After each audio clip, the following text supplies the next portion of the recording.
बाबा, फरियाद तो वहाँ होती है जहाँ एतबार न हो।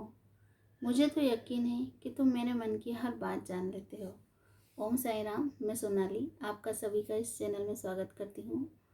दोस्तों, मैं आज छोटी सी स्टोरी आपको सुनाती हूँ। एक गांव में एक आदमी रहता है। वो नारायण का बड़ा भक्त होता है। उठते बैठते वो नारायण नारायण ही जाप करते रहते हैं। तो एक बार गांव में पानी भरने लगता है और गांव वालों को वहाँ से बाहर जाने की सलाह दी जाती है कि पानी भर रहा है तो आप लोग गांव छोड़ के जाइए। तो सब लोग उसे कहते हैं चलो भाई चलो, लेकिन वो जाने को तैयार नहीं होता है। वो कहता है कि नहीं, नारायण आएंगे और मुझे बचा लेंगे, तो मेरी चिंता मत करो। तो पानी भरते रहता है।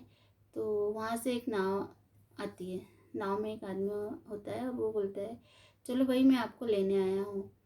तो वो आदमी कहता है कि नहीं नहीं, मेरी चिंता मत करो, नारायण है, वो मुझे बचा लेंगे, तुम जाओ। फिर वो चले जाता है। थोड़ी देर बाद एक गाड़ी आती है, ट्रैक्टर। तो वो बोलता है कि चलो, मैं तुम्हें लेने आया हूँ और हमारे साथ चलो। तो फिर मना कर देता है कि नहीं नहीं, मेरी चिंता मत करो, नारायण है और वो मुझे बचा लेंगे। फिर पानी खूब बढ़ने लगता है। वो आदमी छत पे जाके बैठ जाता है। तो ऊपर से एक हेलीकॉप्टर आता है। तो वो हेलीकॉप्टर से आवाज़ लगाते हैं कि चलो, हम आपको लेने आए हैं, या पानी काफ़ी बढ़ गया है। तो हेलीकॉप्टर वालों को भी वो बोलता है नहीं भैया, आप मेरी चिंता मत करो, आप लोग जाओ, नारायण आएंगे मुझे बचाने। तो वो चले जाते हैं। अब पानी भरते रहता है। तो अंततः वही हाल होता है उसका। तो जिस प्रकार हम मृत्यु के बाद हमारे इष्ट के शरण में जाते हैं, वैसे ही वो नारायण की शरण में गया। तो उसने नारायण से कहा, भाई मैं आपसे बहुत गुस्सा हूँ और आप मुझे बचाने नहीं आए। तो नारायण ने कहा, बचाने तो मैं आया था, लेकिन तुम्हारे ऊपर अपनी भक्ति का इतना अहंकार का पट्टा चढ़ा हुआ था कि तुम मुझे देख ही नहीं पाए। उन्होंने कहा, कहाँ आए आप मुझे बचाने? बोले, क्यों, पहली बार मैं नाव लेके आया, तुम्हें कहा चलो, तुमने कहा नहीं। दूसरी बार मैं ट्रैक्टर लेके आया, मैंने तुमसे कहा चलो, तुम तब भी मुझे पहचान नहीं पाए।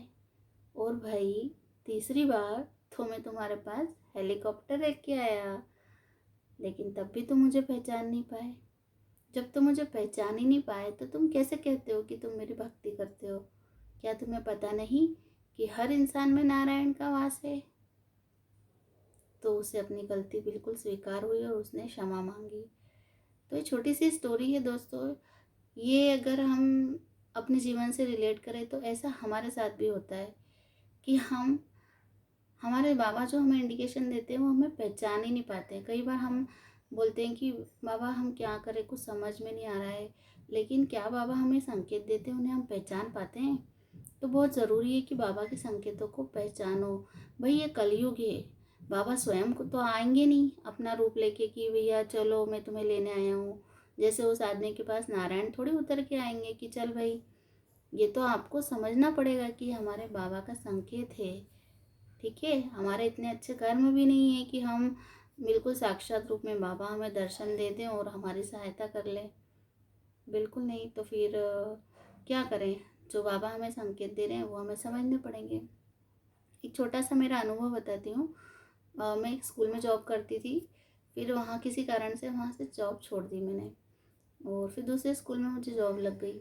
अब दूसरे स्कूल में मुझे लगता था यार मैं यहाँ जॉब करूँ कि नहीं करूँ, सैलरी भी थोड़ी सी कम लग रही है, यहाँ का माहौल तो अच्छा था, लेकिन फिर भी थोड़ा सा मन में आ रहा था कि करूँ यहाँ कंटिन्यू करूँ या और कहीं स्विच करूँ, कहीं और अच्छे स्कूल में थोड़ी अच्छी सैलरी के लिए देखूँ, क्या करूँ। मैं 2-4 दिन से काफ़ी परेशान थी और बाबा से कह रही थी कि बाबा बताओ ना क्या करूँ, कहीं और जॉब के लिए इंटरव्यू दूँ कि यही जो चल रहा है वही चलने दूँ, समझ में नहीं आ रहा है।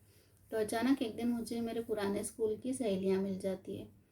तो वो मुझे बताती है कि सोनाली, बहुत अच्छा हुआ तुमने जॉब छोड़ दी, और अभी तो यहाँ माहौल बहुत ख़राब हो गया है, और मैडम इतना इतना परेशान कर रही है, और सबने मुझे ये भी कहा कि तुम पहले से बहुत ज़्यादा अच्छी लग रही हो, कॉन्फिडेंट लग रही हो, और जैसे तुम वहाँ पूरे टाइम टेंशन में लगती थी, बीमार रहती थी, अभी तो तुम काफ़ी अच्छी लग रही हो। तो जहाँ तक बोले हमारा सवाल है, हम तो यही सजेशन देंगे कि तुम यहीं रहो, क्योंकि भले ही तुम 2 पैसे ज़्यादा भी कमा लोगी तो भी अगर तुम बीमार बीमार रहती हो, प्रेशर हैंडल नहीं कर पाओगी तो बीमार होगी। तो इससे अच्छा है थोड़े कम पैसों में ही और खुश रहो। अभी तुम काफ़ी अच्छी लग रही हो। तो ये जो संकेत था ये मेरे बाबा का संकेत था, और मैंने उसे बिल्कुल माना कि नहीं, जो मैं 2-3 दिन से बाबा के सामने जो उलझन रखी थी वो बाबा ने सॉल्व कर दी। और आज मैं उस इंस्टीट्यूट में 15 साल से हूँ, और बहुत अच्छे से मतलब मेरी जॉब चल रही है। तो बाबा ने मुझे वहाँ लगाया और वहाँ पर टिकने भी दिया। तो बाबा का संकेत हमें समझने की बस देरी रहती है कि भाई बाबा ज़रूर ज़रूर ज़रूर से हमें आंसर देते हैं। जो बाबा के भक्त हैं ना, वो तो हर हर क्वेश्चन का आंसर उन्हें मिलता ही है किसी न किसी रूप में, और वो समझ भी जाते हैं।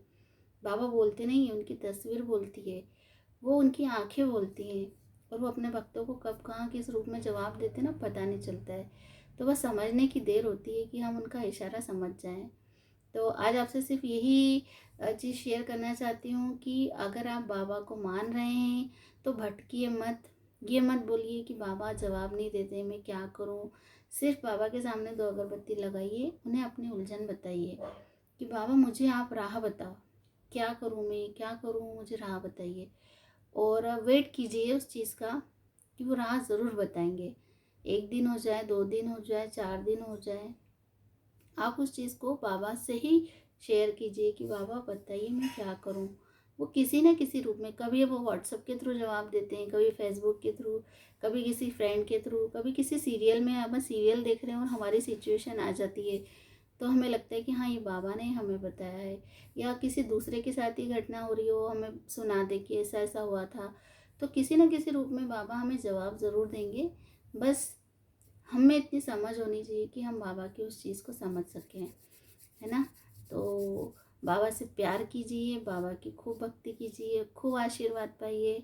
ओम साई राम, जय साई राम। और अगर मेरा चैनल अच्छा लग रहा है तो इसे सब्सक्राइब कीजिए, ताकि हम और आप मिलके बाबा का ज़्यादा से ज़्यादा गुणगान कर सकें। ओम साई राम।